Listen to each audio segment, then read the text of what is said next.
சாயாகிரகங்கள் என்று பார்ப்போம். சாயாகிரகங்கள் என்றால் என்ன? சூரியன் வலது நோக்கி செல்லும்போது பின்புறம் ஒரு நிழல் எதிர்நோக்கி செல்லும். இது சாயாகிரகம், அதாவது ராகு என்று சொல்லப்படுகிறது. சந்திரன் வலது பக்கமாக செல்லும்போது அதன் பின்புறம் இடது பக்கமாக பார்த்தோம்னால் ஒரு நிழல் செல்லும். அந்த நிழல் கேது என்று அழைக்கப்படுகிறது. இவர்களுக்கு பொதுவாக ஜாதகத்திலே எந்த ஒரு வீடும் தரப்படவில்லை. எனவே விருச்சிக லக்னம் செவ்வாய் வீட்டை கேதுவிற்கும், கும்ப வீடு சனீஸ்வரவான் வீடு இது ராகுவிற்கும் கொடுத்திருக்கிறார்கள். இவர்கள் பொதுவாக கேது பகவான் சாமியார்களை குறிக்கக்கூடிய ஒரு கிரகமாக இருக்கிறது.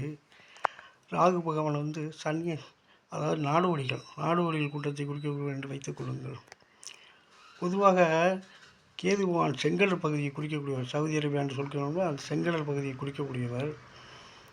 பொதுவாக அந்த சவுதி அரேபியா மணற்பாங்கில் பார்த்தோம்னா ஒரு 2 அடி கொம்பு உள்ள பாம்புகள் காணப்படும்.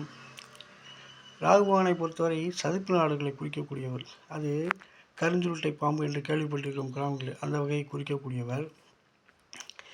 இவர் ஜாதகத்தில் என்ன என்று சொல்வார்களால், பொதுவாக ஒரு ஆடவருக்கும் பெண்ணிற்கும் திருமணம் வரும் காலத்திலே இந்த நாகதோஷம் இருக்கிறதா என்று கவனிப்பார்கள். பொதுவாக நாகதோஷம் என்பது சந்திரன், நான் சொன்னீங்களா உடல், அந்த உடல் சந்திரனிலிருந்து எண்ணி வர 2, 4, 7, 8, 12 இந்த கட்டங்களிலே ராகு கேதுகள் இருந்தால் அது ராகதோஷம், கேது தோஷம் என்று அழைக்கப்படுகிறது. இப்படிப்பட்ட அமைப்புள்ளவர்கள் ஜாதகத்தை ஆடவருக்கும் அதே மாதிரி இருக்க வேண்டும், பெண்களுக்கும் அதே மாதிரி இருக்க வேண்டும். இப்படி இருந்தால் நம்ம அதை சமணம் செய்யலாம்.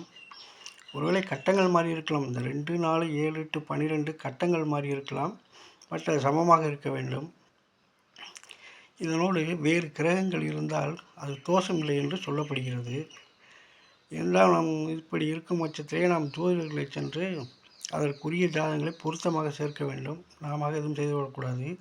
இதை நீங்கள் இந்த தோஷங்களை பற்றி தெரிந்து கொள்ள வேண்டும் என்பதற்காக சொல்கிறேன். பொதுவாக ராகு பகவான் 18 வருஷமும் கேது பகவான் 7 வருடமும் சஞ்சாரம் செய்வார். கேது பகவான் ரிஷிகளையும் ராகு பகவான் சித்தர்களையும் குறிப்பதாக ஒரு அம்சம்.